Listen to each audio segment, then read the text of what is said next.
The selection of Sarah Palin did catch some Republicans by surprise, in part because of that investigation into whether Palin used the powers of her gubernatorial office to try and settle a family score.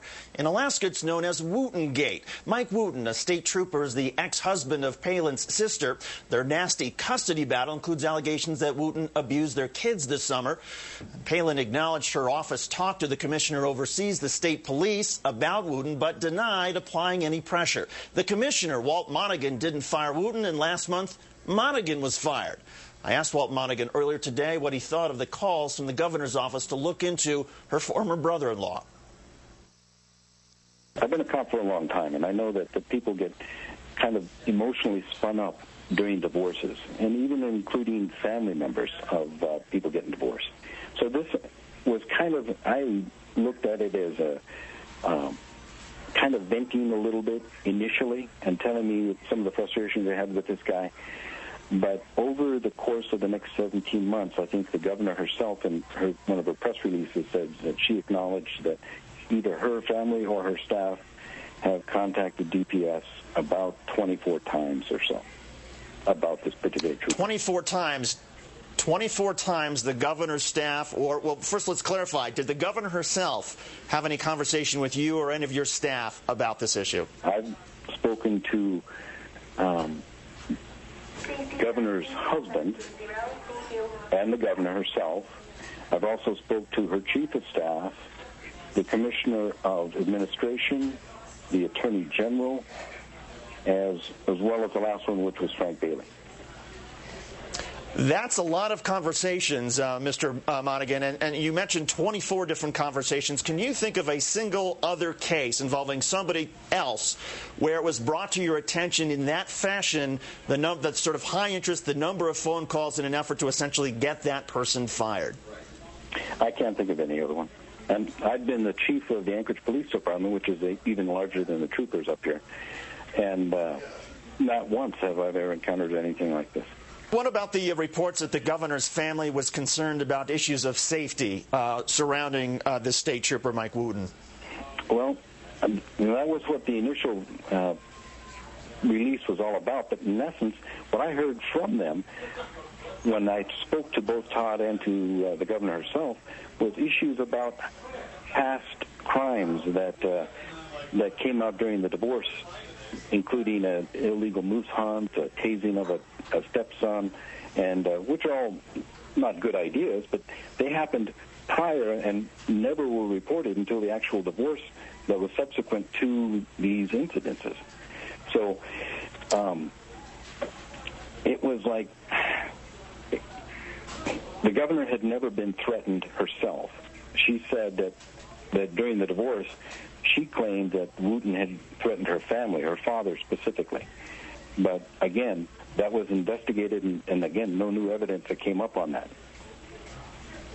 So in other words, after there had been an investigation, there was essentially no new evidence, and yet you were getting these phone calls from the governor and her staff. Tell me more again about the specific phone call or phone calls with the governor herself. What did she say? What was the exchange like? Well, on that particular case where she called me was soon after I made the job. I got the job as commissioner, and that was somewhere in the January of 2007 timeframe.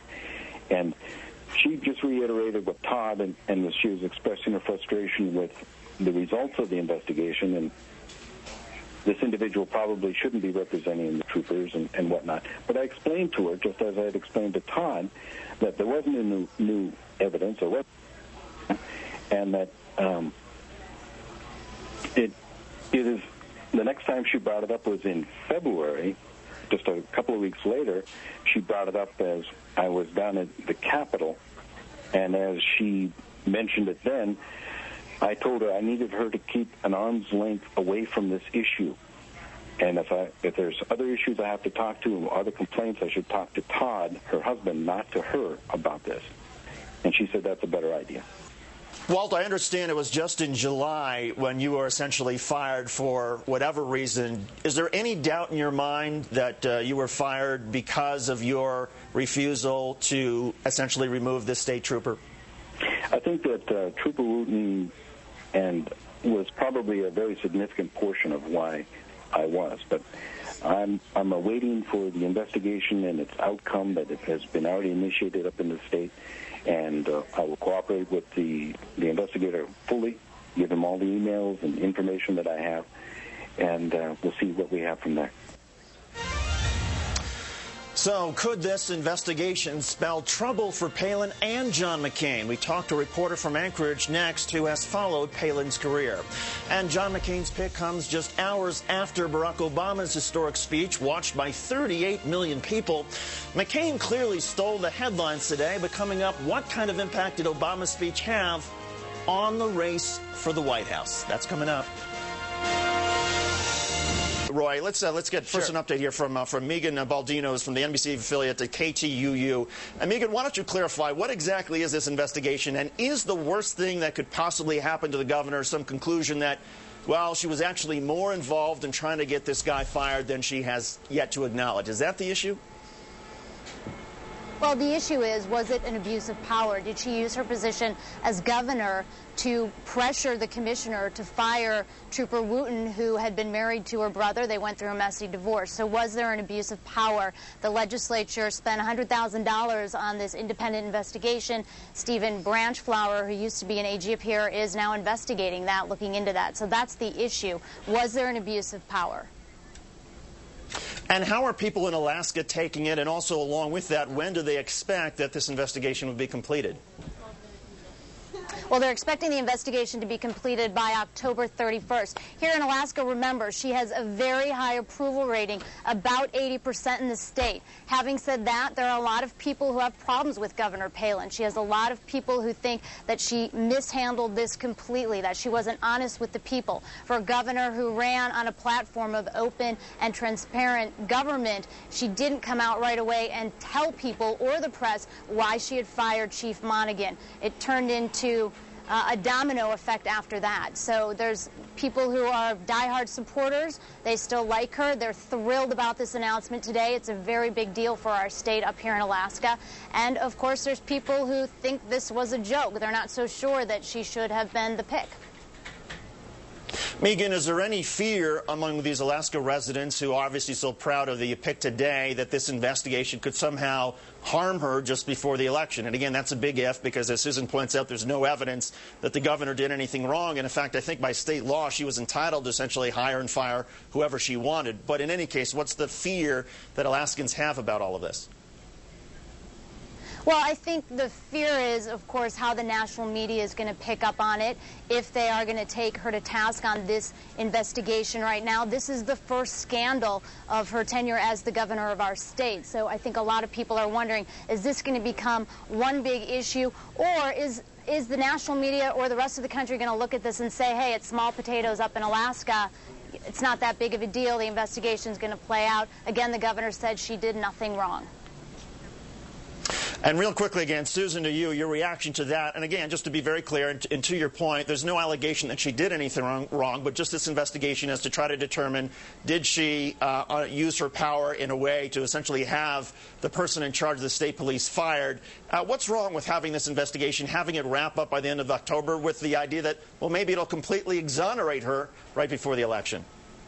I don't know that anybody has a problem with the investigation. As far as I can tell, David, the governor has said she welcomes it and is cooperating with it. And you know, certainly as Republicans, you know, that's just one thing in a whole history, as Megan said, of what we know about this woman that very much excites us as John McCain's running mate, and somebody that really brings some energy and change to complement John McCain's wealth of experience and sound judgment. So we're still very, very excited about everything that she brings to this party and to this ticket. You know, David, you're talking about this investigation. Go ahead. Well, first of all, I mean, the thing that strikes me, you talk about a different kind of politics. Suddenly we're talking about she's making moose stew and he's illegally shooting a moose. I mean, this is, you know, definitely they're going to lose the Bullwinkle fan club vote. There's no question about that. But I think, listen, anybody can understand, you know, the family stuff, the dynamics of the divorce. I mean, 24 phone calls is a lot. But I think you put your finger on it. Let's not use the word cover-up. But she did say that she knew nothing about it. She had no idea that her husband Palin had made these calls, and I don't think that passes the smell test. You know, I don't think this is a major issue, but if there is one, that's what it is. It is the fact that she kind of said no, no, no, and then suddenly they had a tape, and suddenly the tape was played, and suddenly, well, yeah, maybe there were a few calls made, and then 2 dozen. Well, and I guarantee that now she's on the national stage, whether it's appropriate or not, I mean, all this stuff is going to be put under an intense spotlight, and maybe that's a good thing, because maybe that'll make sure that the officials in Alaska get this thing concluded. In any case, thanks to Megan Baldino, Susan Molinari, and Roy Seekoff. Great stuff, as always.